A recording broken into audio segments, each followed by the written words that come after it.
வணக்கம். இன்றைக்கி நம்ம சேனலில் ஸ்வீட்டாக ஏதாவது செய்யலாமேன்ட்டு வாஜிக் ரெசிபி தான் அப்லோட் பண்ணியிருக்கேன். கண்டிப்பாக இந்த ரெசிபி வந்து ரொம்ப யூஸ்ஃபுல்லாகவும் ரொம்ப சிம்பிளாகவும் இருக்கும். எல்லோரும் செய்கிற மாதிரியும் இருக்கும். பார்க்கும்போதே அதோடய டெக்ஸ்சரும் அதோட கலரும் ரொம்பவே அழகாக இருக்குது இல்லையா?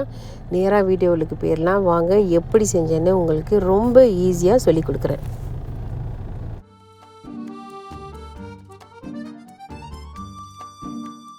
எப்பவும் போலவே என்னோடய அரிசி கோலை தான் நான் யூஸ் பண்ணியிருக்கேன். இதில் 2 கப்பு அரிசி எடுத்திருக்கேன். அதாவது பராஸ் புல்லட் வந்து எடுத்திருக்கேன். இன்றைக்கி நான் வந்து நொக்ஸா ப்ரெஷர் குக்கரை யூஸ் பண்ணி தான் இந்த அரிசியை வேக வைக்க போகிறேன். இந்த பிராண்ட் பராஸ் புல்லட் தான் வந்து வாங்கி யூஸ் பண்ணியிருக்கேன். ஓகே, ஸோ அரிசியை வந்து நல்லா கழுவிட்டு அதோட அந்த வெள்ளை கலர் தண்ணியெல்லாம் நல்லா போனதுக்கப்புறமா நான் வந்து டவுன் பண்டான ஒரு 2 டவுன் பண்டான வெட்டி இது கூட போட்டுட்டு, கண்டிப்பாக லைட்டாக கொஞ்சம் உப்பு போடணும் புல்லோட்டில். அதனால் கொஞ்சோண்டு உப்பு போட்டுட்டு 2வது 3வது தேங்காய் பால் இருக்குது இல்லையா, இதில் வந்து நான் 3வது தேங்காய் பால் தான் வந்து யூஸ் பண்ணியிருக்கேன். அதாவது 2 கப்பு அரிசி நம்ம ஊற வச்சுருக்கிறோன்னா 2 கப்பு அரிசி அளவுக்கு நம்ம தண்ணி ஊற்றணும். ஓகே, அதுதான் இதோட இந்த புல்லட் அரிசியோட மெஷர்மெண்ட்டு. ஸோ நல்லா அரிசியெல்லாம் முழுகிற அளவுக்கு தண்ணியை ஊற்றிட்டு ஹை ப்ரெஷரில் 4 நிமிஷம் வச்சு எடுத்திருக்கேன். ஸோ புது ப்ரெஷர் குக்கர் யூஸ் பண்ணுறீங்கன்னா அதில் வந்து மீட் இருக்கும் இல்லையா, மீட் ஆப்ஷனில் போயிட்டு 4 நிமிஷம் வச்சு எடுத்துக்கோங்க. இந்த மாதிரி பர்ஃபெக்டாக வந்து அரிசி குக் பண்ணி வந்திருக்கோம். இப்போ இது இருக்கட்டும். அடுத்து வந்து நான் கருப்பு சீனியை கூல மேரா தான் யூஸ் பண்ணியிருக்கேன். கூல மேரா வந்து மண் இருக்குமா இல்லைன்னு எனக்கு தெரியல. பட் இருந்தாலுமே கொஞ்சம் பயத்தில் நல்லா கரைச்சி திருப்பி வடிதட்டி நான் எடுத்துக்கிறேன்.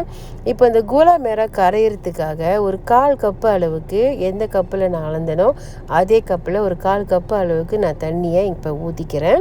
ஸோ இந்த கூலா மேரா தான் யூஸ் பண்ணியிருக்கேன். ஆக்சுவலி வந்து இதில் மண்ணே இல்லை, ஸ்ட்ரெயிட்டாகவே யூஸ் பண்ணிக்கலாம். ஓகே, ஸோ இதில் 1/4 கப்பு இங்கே நான் தண்ணி யூஸ் பண்ணியிருக்கிறதுனால அப்புறமா வந்து தேங்காய் பாலில் 1/4 கப்பு நான் வந்து குறைச்சிருவேன்.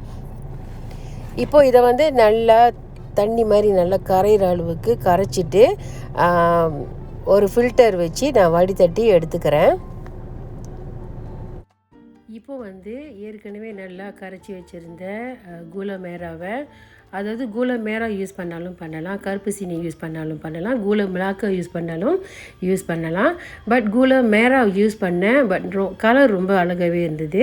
ஸோ இப்போ இதை வந்து நான் ஒரு வடித்தட்டில் போட்டுட்டு நல்லா வடிகட்டி எடுத்துக்கிறேன். பட் இதில் வந்து கொஞ்சம் கூட மண் இல்லை. ஓகே, ஸோ ஏற்கனவே ஒரு 1/4 கப்பு தண்ணி ஊற்றி நம்ம கூல மேரா வந்து கரைச்சிருக்கோம். இப்போ வந்து 1.25 கப்பு வந்து தண்ணி ஊற்றி அந்த கூலா மேராவோட இந்த பால், அதாவது தேங்காய் பாலையும் சேர்த்து நல்லா சுண்ட சுண்ட சுண்ட சுண்ட நம்ம பாவு காய்ச்சி எடுக்கிற மாதிரி காய்ச்சி எடுக்க போகிறோம்.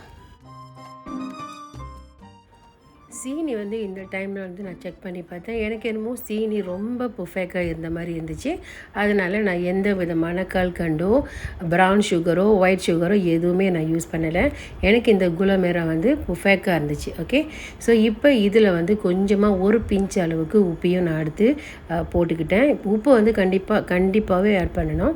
அப்போ தான் வந்து அந்த சீனியோட டேஸ்ட்டே நம்ம நாக்கில் அழகாக ருசியே கொடுக்கும் அப்படி சொல்லுவாங்க இல்லையா. கண்டிப்பாக ஒரு பிஞ்ச் அளவுக்கு உப்பு போட்டாகணும். ஸோ இதில் வந்து இப்போது 1 டேபிள் ஸ்பூன் அளவுக்கு அன்சால்ட்டட் பட்டர் ஆட் பண்ணியிருக்கேன். அன்சால்ட்டட் பட்டர் வந்து முற்றிலும் ஆப்ஷனல் தான். பட்டர் இல்லைன்னா கண்டிப்பாக குக்கிங் ஆயில், எந்த விதமான குக்கிங் ஆயிலாக இருந்தாலுமே 1 டேபிள் ஸ்பூன் அளவுக்கு ஊற்றிக்கலாம். அப்போ தான் வந்து அப்படி அழகாக அப்படி ஷைனிங்காக ஒரு கலர் கிடைக்கும். இந்த டைமில் பாகு எப்படி ரெடி ஆயிடுச்சுன்னு செக் பண்ணேன்னா, கொஞ்சம் தண்ணி எடுத்து அதில் பாகு வந்து ஒரு 1 ட்ராப் 2 ட்ராப் போட்டிங்கன்னா அந்த பாகு வந்து அங்கிட்டும் இங்கிட்டும் அப்படியே கரைஞ்சி போகக்கூடாது. அப்படி ஒரே இடத்துல அப்படியே கம்முன்னு உட்காந்து இருந்துச்சுன்னா பாகு வந்து ரெடி ஆயிடுச்சுன்னு அர்த்தம். இப்போது வந்து இந்த டவுன் பண்ணான நம்ம இதுலேருந்து எடுத்துகிட்டு 4 நிமிஷத்தில் பர்ஃபெக்டாக குக் பண்ணியிருந்த பிராஸ் பூலோட்டை எடுத்து நம்ம இந்த பாகோடு சேர்த்து அப்படியே சட்டியோடு அந்த அல்வா பழத்துக்கு வரும் இல்லையா, சுருளை அப்படியே அதோடு சேர்த்து கலந்து எடுத்துட்டு நம்ம அப்படியே நல்லா கிண்டி கிளறி எந்த மாதிரி எவ்வளோ பெரிய பாத்திரத்தில் எவ்வளோ திக்கான வாஜிக் வந்து உங்களுக்கு வேணுமோ அந்த மாதிரி ஒரு பாத்திரத்தில் அழகாக வாழை இலையை போட்டோ இல்லை வந்து எண்ணெயை கீழே தடவிட்டோ அந்த அந்த அதாவது அந்த பாத்திரத்தில் சுருளை கிண்டி எடுத்த இந்த வாஜிக்கை அப்படியே அழகாக தட்டி வச்சிட வேண்டியதுதான்.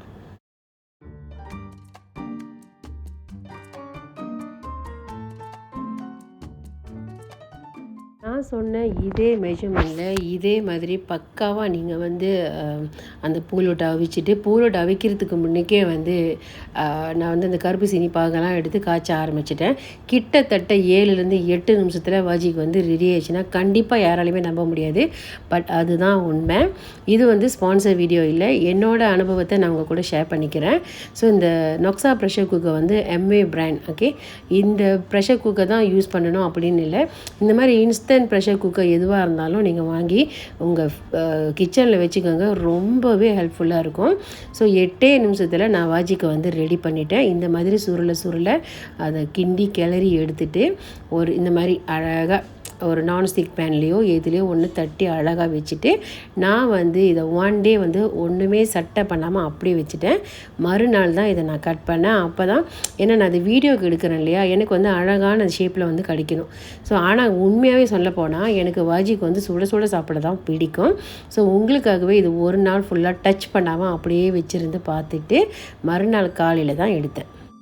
இது மறுநாள் காலையில் இந்த வாஜிக்கை என் ஃபேமிலி மெம்பர்ஸ்கிட்டேருந்து காப்பாற்றுறதுக்கு நான் பட்ட கஷ்டம் கொஞ்சம் நஞ்சம் இல்லை. ஏன்னா எல்லோரும் ரொம்ப நாளைக்கு அப்புறம் வந்து நான் வாஜிக் செய்கிறனால எனக்கு இப்பயே கொடுன்னாங்க. நான் வந்து யாருக்குமே கொடுக்காம அப்படியே பாதுகாத்து அழகாக ஒரு நாள் ஃபுல்லாக ஒரு நைட் ஃபுல்லாக இதை அழகாக ஆற வச்சுட்டு இப்போ உங்ககிட்ட தான் இதை நான் வெட்டி காமிக்க போகிறேன். ரொம்பவே நல்லா இருந்துச்சுங்க. யாராச்சும் இப்போ பட்டுன்னு யாராச்சும் விருந்தாளிங்க வீட்டுக்கு வந்துட்டாங்கன்னா வாஜிக் செய்கிறதுலாம் வந்து ஒரு பெரிய விஷயமா இருக்கும் இல்லையா, பட் நம்பவே மாட்டீங்க. இதை நான் 7 நிமிஷத்தில் செஞ்சு எடுத்துட்டேன். ஸோ இதில் என்ன கொஞ்சம் டைம் எடுக்கும்னா அந்த பாகு காய்ச்சிரும் இல்லையா, அந்த டைம் மட்டும்தான் கொஞ்சம் எடுக்கும். அந்த பாகு காய்ச்சறதே வந்து நீங்கள் முதல்ல ஸ்டார்ட் பண்ணிவிட்டு ஒரு இன்ஸ்டன்ட் பாட் வீட்டில் வச்சுருந்தீங்கன்னா ஒரு 4-5 நிமிஷத்தில் அந்த அரிசி வந்து வந்துடும். இதை வந்து 2 மணி நேரம் 3 மணி நேரம் ஊற வைக்க வேண்டிய அவசியமும் இல்லை. அப்படி ஊற வச்சு செய்கிறதா இருந்தால் உங்களுக்கு டைம் இருந்தால் நீங்கள் காலையிலே ஊற வச்சுட்டு கூட அதை செய்யலாம். இப்போ நான் சொல்கிற ஒரு இது பார்த்திங்கன்னா, சட்டுன்னு யாராச்சும் வீட்டுக்கு வந்துட்டாங்கன்னா இல்லை பிள்ளைங்க வந்து ஈவினிங் ஸ்நாக்ஸ் தான் கேட்குறாங்களா, நம்ம வந்து செஞ்சு கொடுக்கலான்னு சொல்கிறேன். ஓகே, ஸோ பாருங்கள், நான் எதிர்பார்த்த அளவுக்கு எனக்கு வீடியோக்கு இந்த மாதிரி பர்ஃபெக்டாக வரணும்னு நினச்சேன். ரொம்ப பர்ஃபெக்டாக ரொம்ப அழகான ஷேப்பில் எனக்கு கிடச்சிருச்சு. இப்போ வந்து நம்ம இஷ்டம் போல் எவ்வளோ பெரிய சைஸுக்கு வேணுமோ அழகாக நம்ம கட் பண்ணி சர்வ் பண்ண வேண்டியது தான். ஸோ இதை ஒரு நாள் ஃபுல்லாக நான் ஃப்ரிட்ஜில் வச்சுட்டனால மறுநாள் வந்து இது ரொம்ப சில்லுன்னு அழகாக வெட்டுறதுக்கு அழகான ஷேப் கிடச்சனால நான் இதை சாப்பிடும்போது ஒரு 1 மினிட் வந்து 30 செகண்ட் வந்து மைக்ரோவேவில் வச்சு தான் சாப்பிட்டேன். ஏன்னா எனக்கு எப்பவும் போல் வாஜிக்கை சுட சாப்பிட தான் பிடிக்கும். ஸோ கண்டிப்பாக நான் சொன்ன இந்த மெஷர்மெண்ட்டும் நான் சொன்ன இந்த சின்ன டிப்ஸ்களும் உங்களுக்கு ரொம்ப யூஸ்ஃபுல்லாக இருந்திருக்கும் நம்புகிறேன். அப்படி இருந்தால் ஒரு வேளை நீங்கள் இதே ரெசிபியை வீட்டில் ட்ரை பண்ணிங்கன்னா கண்டிப்பாக உங்களோட காமெண்ட்ஸை ஷேர் பண்ணிக்கோங்க. நான் உங்களை அடுத்த வீடியோவில் சந்திக்கிறேன். பாய்.